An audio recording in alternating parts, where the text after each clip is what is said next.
Please welcome former President of Malawi, Dr. Joyce Banda, with UN Development Program Administrator Helen Clark, with NDTV's Barkha Dutt.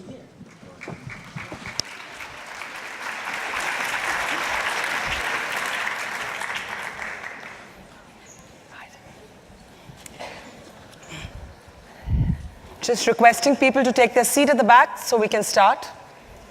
Please quickly take your seats so we can start. All right, hi everyone. Before I start my conversation with two very eminent guests today, just a little bit about myself. My name is Barkha. I'm a television journalist from India. My mother was among the first generation of television, not even television, but print journalists in India. And when she went to apply for a job at a newspaper called the Hindustan Times, the editor of the paper told her that women were not meant to be journalists, and if she wanted a job, she'd only be allowed to cover flower shows. 30 years later, I became a journalist, and I was the first woman to go and cover a war from the front line, a war between India and Pakistan. But when I applied to go, I was told a woman can't go to the front. And I said, why? And they said, because we don't have bathrooms for women. And I said, well, I'll go just the same way as the guys, behind a tree, under a rock, whatever. I tell you my own little story just to say that all of us in this room have experienced misogyny and bigotry in our own ways, small, big.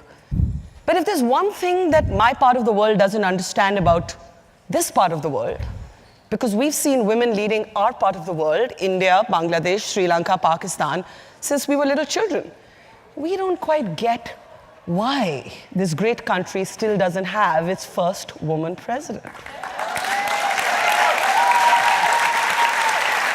I have a feeling that notwithstanding Donald Trump, this may finally be the moment.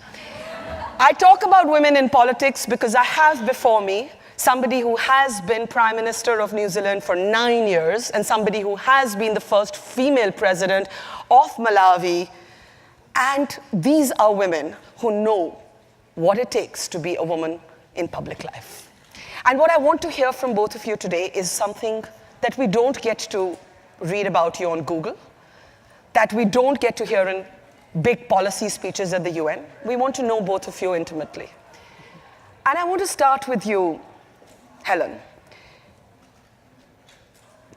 At one point, you had to face bumper stickers when you were still in politics that said, ditch the bitch. And I say it because it's not funny, but it's what women have to go through. How do you keep a thick skin? And is that the first criteria needed for a woman in the public eye? Oh, sure, you need a very thick skin. And I often say when advising younger women about how to make their way to the top of anything, I say, don't expect anyone's going to roll out a red carpet and open the door and say, come on in. I said, you have to roll that carpet yourself and kick the door down. This is, positions of power are very keenly contested, and you need a lot of support. You need a lot of self-esteem to see these things through. Actually, when you were telling your story at the beginning, it reminded me of when I first went down to Wellington as a newly elected MP from the Auckland region. And I got into a taxi at Wellington Airport, our capital, and the driver said, where do you want to go? And I said, I'm going to the Parliament. And he said to me, oh, you're going to visit those members of Parliament, are you? There was no conception that I, as a young woman, 31 years old, could be a member of Parliament. So, and then Prime Minister for 9 years. And that took a while. It took a while to really break down all those barriers, because if there hasn't been a model of women's leadership, no one has any idea what you can offer. But I think people like myself, like President Banda, we've been part of just cracking our way through those glass ceilings and saying, women can do these jobs. And by the way, they do them very well.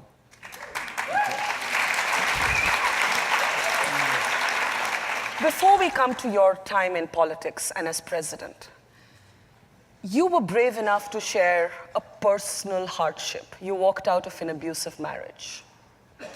And it's important to share these stories because everything that is personal is also political. and no one understands that better than women. Can you share how difficult it was to A, live that marriage, and then B, walk out of it? Yeah, I walked out of an abusive marriage at a time when you didn't walk out, especially in Africa where you are supposed to persevere no matter what. But for me, I had to look at my children and look at this abuser as a role model and make a choice whether I wanted to stick around and risk them growing up with this person or walk out and give them a better chance. And I decided to walk out. But my life has been that way. And there are a lot of challenges. If you are faced this, faced that, it comes with its own challenges. But as far as I'm concerned, I strongly believe that African women need to be in leadership. Number one, because we've been leaders before. If you look into the history of this world, before colonization, we were already queens and leaders and we were leading our nations. And I think that I owe it to African women to persevere no matter what kind of abuse confronts me. Because not only do I believe that we are more than half of women in Africa, but we also brought around the other half. So therefore, we have the right to participate in leadership. Unless somebody wants to dispute that. But so I strongly believe that we need to together be sitting at the table. But there are many people who do want to dispute that, right? Yes, I know. The statistics speak for themselves. I know. You know, it's a little over 11% of the world's parliamentarians are women, and that's it. Yes. But I think those of us who manage to get there, and as Ellen said, that you need to have a thick skin, we owe it to the women of Africa to stay there. And we need to find ways of our supporting fellow women, those of us who have gotten to the top, as Zanele Mbeki once said, when you get to the top, don't drop the ladder. Yeah. Allow other women to come up as well. Yeah. And encourage them and support them. One of the things that you've always said is, and she just said it too, is that staying there is half the battle. And there are people coming at you from all sides just to knock you down. But if you have the guts to just stay there, to dig your heels in, and to say, I don't give a toss about what you think, because I'm going to decide what I think about my life, half the battle's won. Tell me a little bit about the most difficult moment for you personally or politically when you thought, I'm not going to stay there. I don't want to stay there. Oh, sure. There's been very difficult moments, I guess, for all of us making Share a career. one. Right, I'll share one. So I became a leader. I could share quite a lot, but I'll share one. I became a leader of my party and leader of the opposition in New Zealand at the end of 1993. And the public reaction to this was not terribly positive. And by the end of the next year, in this polling which is done on who is the preferred Prime Minister, I was 2%. Well, this is death zone, right, for a political career, to be on 2%. And a lot of rumbling started in my party, and there were sort of periodic reports that, you know, I would be dropped as the leader because I could never win. I had to stare all this down continually. And I remember one day early in the election year, which was 1996, I had a delegation of senior members of my party come and say, you can't make it and you should stand down. I said, I'm not going anywhere. If you want to get me out of this job, you must go to our party room, move a motion of no confidence, see if you can carry it, and then, of course, I'll accept that judgment. We went to the party room meeting 30 minutes later. They never moved that motion because I stood there, because I had conviction I could do it. So that's what you have to do. And that's part of the battle, right? Just not getting out of the way because somebody's trying to push you out. Yeah, I think women have a different way of approaching things. And I think the one challenge that I will always remember is when the European Union ambassador at that time in Malawi by the name of Alexander Baum, now he's based in Botswana, alerted me about what he had heard about theft of public funds. The decision I had to make at that point was, what action do I take? I must arrest this. I was convinced there was no other way. I was warned by the perpetrators, if you come after us, We will not only smear this back onto you, but we shall either kill you or bring you down. My colleagues across the continent advised me the same way, to say these days it's hard to fight corruption, cover it up, because it will go against you. You have 6 months to go to the next elections. You might lose your elections because of this. And for me, the decision I made was, Malawians must come first. And if I have to leave State House because of that, then there's life beyond State House. So I think this is the right moment to ask whether a woman might finally lead the United Nations General Assembly, Helen. And since you said you'll never get out of the way, might you be that person?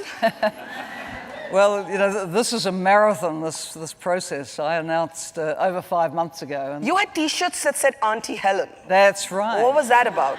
Well, there's a little bit of term of endearment in New Zealand where a lot of people call me Auntie Helen, right? So that's nice. And there are T-shirts around this, Auntie Helen for SG. But look, it's a tough contest. There's a lot of geopolitics in it. There's a lot of debate about what style of leader is needed at the UN. I've made my case, not backed by any great power, but as an independent candidate from a little country in the South Pacific, to say there's a job to be done here. The world faces such incredible challenges, and we see them all debated at a summit like this. The UN has to step up. It has to be better at its job, and that's going to take leadership, and it's going to take someone with a profile like mine. So I'm standing my ground and saying I'm available.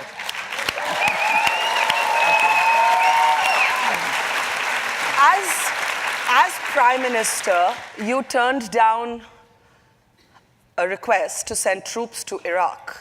You were wiser than most in the United States of America. How much pressure was there on you to do otherwise? You know, I didn't feel pressure to do otherwise, because I think everyone knows that New Zealand, and a founding member of the United Nations, absolutely upholds international law. There was no UN Security Council decision to invade Iraq. New Zealand respects the authority of the Security Council.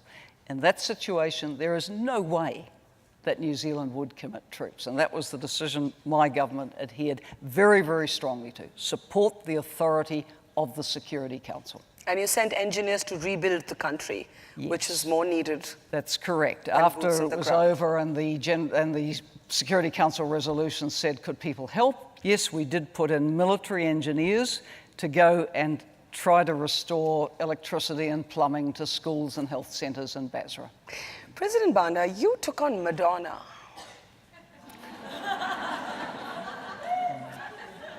We want to get to know both of you better, right? So we want to go beyond the usual questions that you're asked at conferences. Why do you not like Madonna?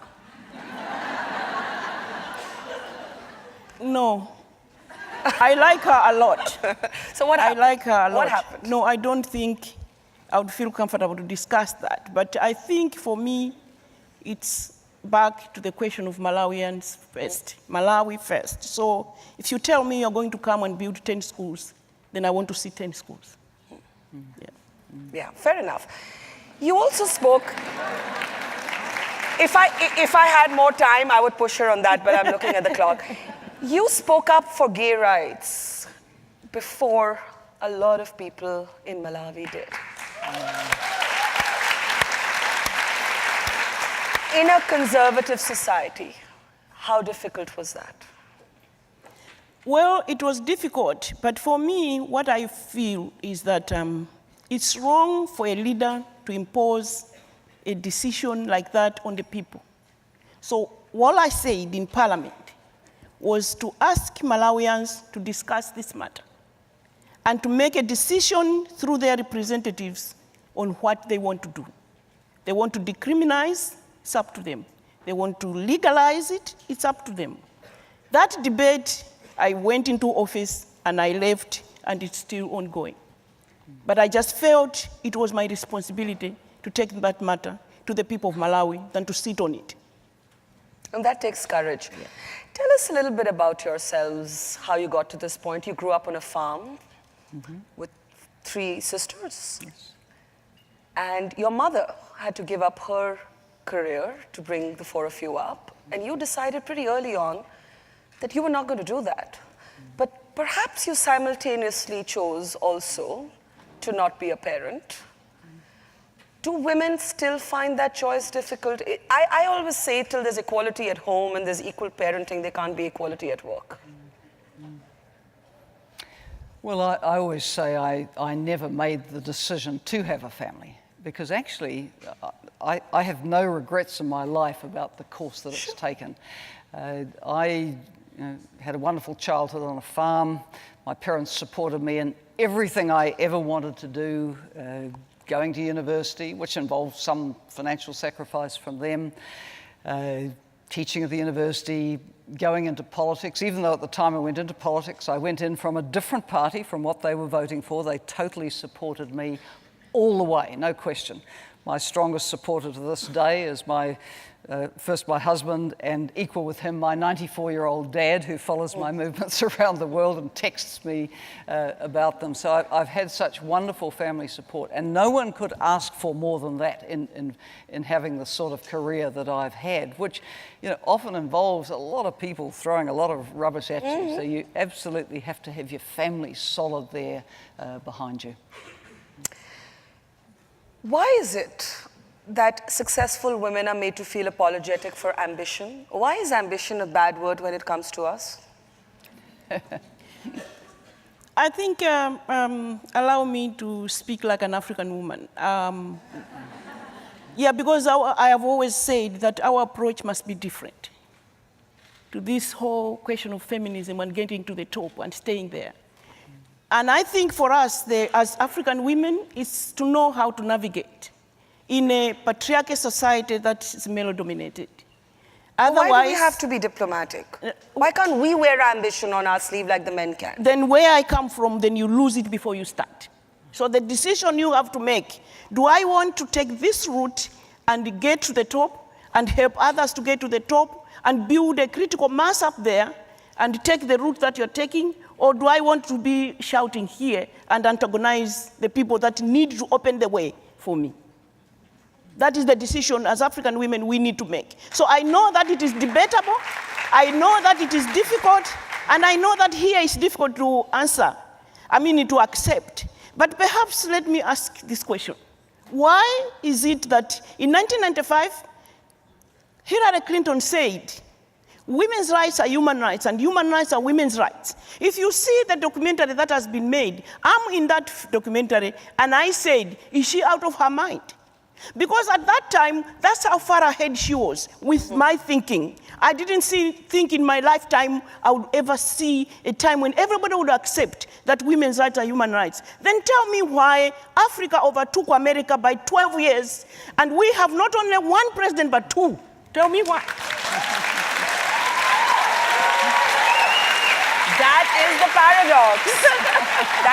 That's what I said in my opening, that everybody thinks that we come from parts of the world where we're these meek, oppressed women, and I'm not trying to undermine that many millions of women are indeed in Africa, in Asia, in India, in Malawi. But I do have to respectfully disagree. I'm disturbed by this need to be a diplomat. I want to be ambitious. I like my ambition. Why can't I embrace my ambition if the men in suits can? Yeah, women should be ambitious. They should stake their ground. Yes. We can do anything as well as anybody else. I remember back to early years when I was active in politics. The slogan always was, girls can do anything. And to show the way, you need women prepared to stand their ground, stand up, have a go. You won't always win, but have a go. Because your merit and worth is as good as anybody else's in any of these contests and races. So races for the top. So we just have to with that be same there. belief, with that same belief, but taking different approaches. That's my position. It's personal, right? Yeah. Everybody has to find their own path because that's what feminism is. It's about choice. It's about freedom.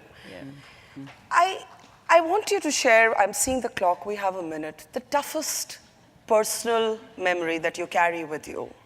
The personal, not political, but that has impacted your politics. What's the one thing you would say to the young girls, and I say girls and not women, in this in this audience or anyone listening to this? What? What would you say to young girls? Yeah. What would you say to young girls? What should they learn from your battle? What would you not want them to go through that you went through? I think in my case, I really believe that things are changing for the better. But I think for me was to go to sleep today as vice president and wake up tomorrow and the president is dead and I must become president. And the battles, the 72 hours, the battles that went with that, is to stand the ground and make a decision. Do I just give up because they're denying me my right to take oath? Or do I stand my ground for the benefit of this country? And if I don't stand my ground, I'll be letting down the women of this country to make that decision. What I would say is we just have to learn to have a deaf ear to all the frankly misogynist things that are said about women making their way to top positions.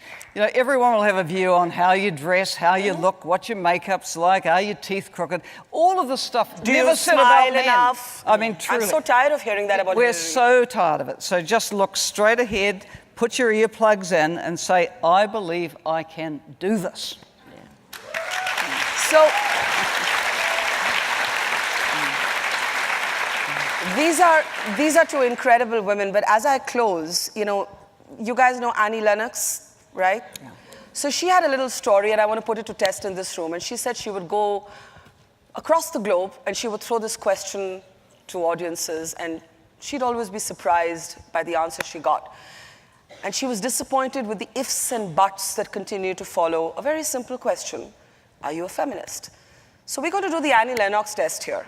If you think you're a feminist, however you define it, please stand up.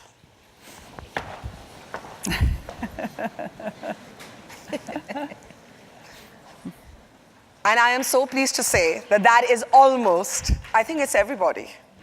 I think it's everybody. Thank you. That is a sign of the changing times. A big round of applause for our guest today. Thank you. Thank you.